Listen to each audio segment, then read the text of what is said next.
Hi friends, welcome to my YouTube channel Odisha అత్త తెలంగాణ కోడలు. ఈరోజైతే మా ఇంట్లో గుమ్మడికాయ ఫ్రై అయితే చేసుకుంటున్నాం.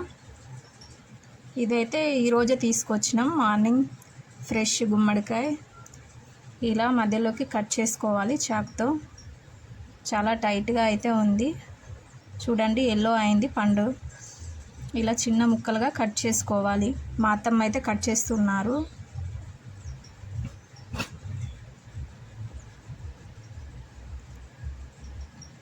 చూడండి, పైన తోలు తీసేసి కట్ చేసుకోవాలి. గింజలు కూడా లేకుండా చిన్న చిన్న ముక్కలుగా కట్ చేసుకొని కొన్ని వాటర్ వేసి శుభ్రంగా కడుక్కోవాలి.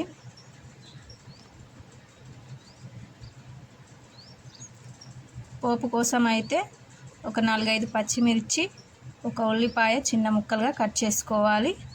ముందుగా స్టవ్ ఆన్ చేసి ఒక కడాయి పెట్టుకొని ఒక పావు వరకు ఆయిల్ వేసుకోవాలి.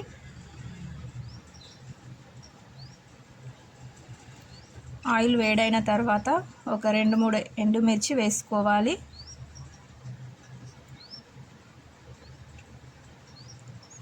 కొద్దిగా జీలకర్ర, ఆవాలు వేసుకోవాలి.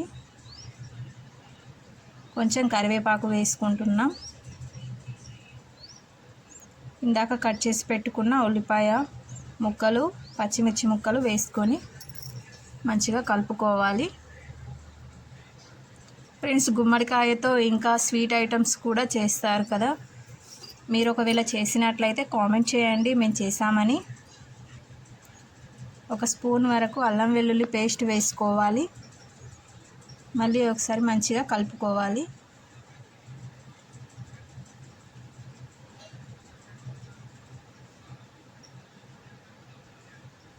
చూడండి, మంచిగా శుభ్రంగా కడిగి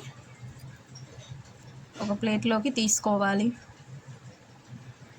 కొన్నిగా ఆయిల్లో వేసుకుంటున్నాం. మేమైతే చిన్నగా ఉన్నప్పుడు మా అమ్మ వాళ్ళ ఇంట్లో అయితే గుమ్మడికాయలను సాల్ట్ వేసి ఉడికించి అలానే తినేసేవాళ్ళం. టేస్ట్ అయితే చాలా బాగుంటుంది. అన్నీ ఒకసారి మంచిగా కలుపుకోవాలి. ఒక స్పూన్ సాల్ట్ వేసుకోవాలి.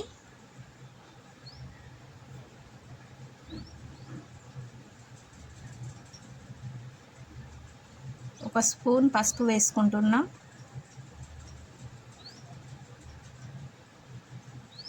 ఒక స్పూన్ కారం వేసుకోవాలి.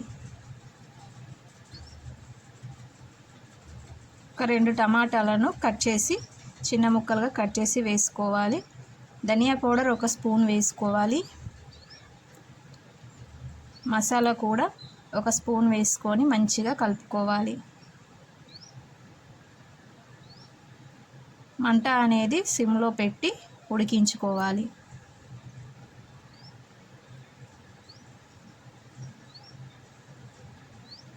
చూడండి, సగం వరకు ఉడికిపోయినట్టే. ఫ్రెండ్స్, మా వీడియోస్ మీకు నచ్చినట్లయితే లైక్ చేయండి మరియు మా ఛానల్ని సబ్స్క్రైబ్ చేయండి. అందరికీ షేర్ చేయండి. చూడండి, గుమ్మడికాయ